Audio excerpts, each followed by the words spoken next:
তার অকাল উপরে মহাপলাই বিনাকর অন্যায় করে ফেলেছিল।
কিন্তু অকস্মাতে আবির্ভাব কারণ প্রভু আপনাকেই আমার সৃষ্টির রাজ্যভার অর্পণ করেছিল, কিন্তু এতিয়া সেই দায়িত্ব পালন কৰিবলৈ আমি অপৰাধ।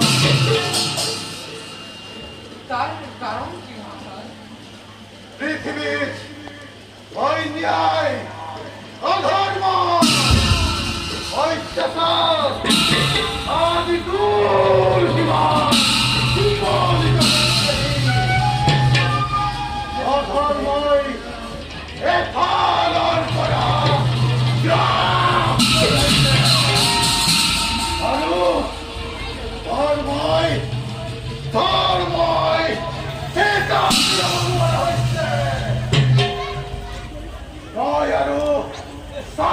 থাকিব নোৱাৰো।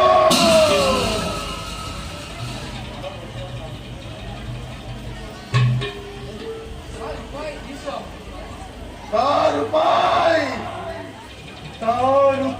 অতি ভয়ংকৰ হৈ উঠিব।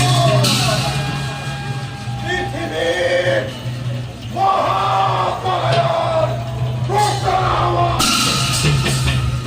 মহাসাগৰৰ মাজে সমগ্ৰ পৃথিৱী আগৰ শিক্ষা ক্ষয়প্ৰতা জ্ঞান আৰু বিজ্ঞান একো নাথাকিব। সকলোবোৰেই মহাপ্ৰলয়ত লুপ্ত হ'ব আৰু ঋষি মুনি সকলৰ বেদ বেদাংগ সকলোবোৰেই মহাপ্ৰলয়ত লুপ্ত হ'ব। এই সুন্দৰ সৃষ্টি এই পৃথিৱীৰ মনুষ্যৰ কিন্তু সাহস মহতা পৃথিৱীত ধৰ্ম বুলিবলৈ একো নাই প্ৰজাপতি।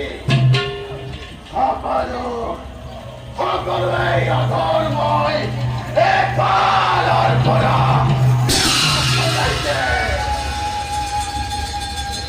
ধৰ্মৰ নাম গুণ সকলোবোৰ লুপ্ত হৈ গৈছে। মই আৰু চাই থাকিব নোৱাৰো। মূল কাৰ্যকাল শেষ হৈ আহিছে।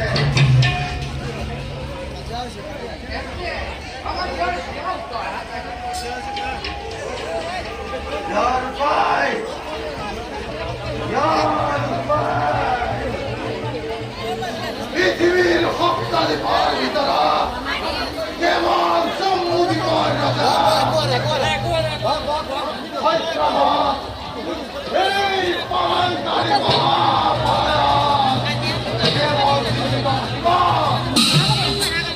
তেওঁক লৈছে আপুনি এই সৃষ্টিৰ ৰক্ষা কৰিব পাৰিব। আৰু জ্ঞান বিজ্ঞান আদি সকলোবোৰ প্ৰজাপতিয়ে এই পাপৰ জন্মৰ কাৰণে সংগ্ৰাম কৰিছে। আৰু এই ডাঙৰ উৎসৱ এই মহাপ্ৰলয়ত মহাসাগৰৰ নদীৰ পৰা মহাকায় জীৱ জন্তু মহাদৈত্য দৈত্যৰ ৰাক্ষসবিলাকে মূৰ দাঙি উঠিব। আৰু নহ'লে আপুনি এইবিলাকক সংহাৰ কৰিব লাগিব।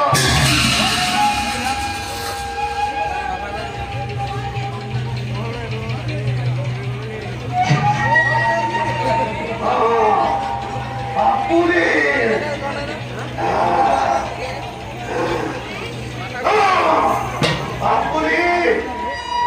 সত্যভাত ৰজাক লগত লৈ সেই সময়ত যি অৱতাৰৰ প্ৰয়োজন হয় তাৰেই অৱতাৰ ধৰি সৃষ্টিকাৰী বস্তুবোৰ সংগ্ৰহ কৰি আপুনি সৃষ্টি ৰক্ষা কৰিব লাগিব। কিন্তু মনত ৰাখিব এই পলায়নকাৰী মহাপ্ৰলয়লৈ আৰু বেছিদিন নাই। মই এতিয়া আহিলো।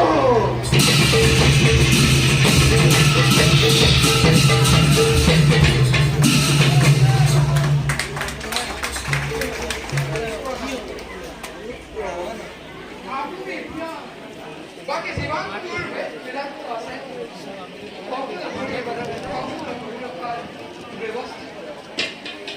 যাতে নিজৰ কল্পত মানুহে পুনৰ জ্ঞান লাভ কৰিব পাৰে।